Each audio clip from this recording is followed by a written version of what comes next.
është një nga nderet më të mëdhaja të jetës time të qëndroj sot para jush. Këto ditë kam parë në sytë tuaja diçka që për shumë vite dukesh sikur kishte humbur. Kam parë shpresën që po kthehet. Kam parë forcën e një populli që vuan nga vuajtja dhe sakrificat. Kam parë buzëqeshjen e njerëzve që kanë duruar shumë. Kam parë zemra që rajnë bashkë dhe një mendje që bashkon për një qëllim të vetëm.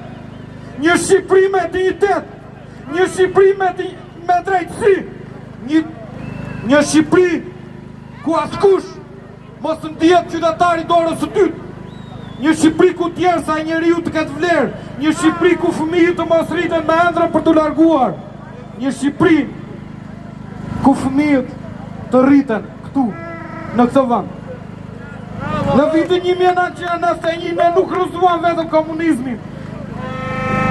Ne nuk rrëzuam vetëm në një regjim, ne rrëzuam frikën, ne rrëzuam heshtjen, ne i treguam botës se shqiptarët mund të jenë të varfër, mund të jenë të lodhur, mund të jenë të plagosur nga historia, po kur nuk pranoj të jetojnë pa dignitet. Ne pite një populli që ka kaluar pushtime, luftra dhe sakrifica.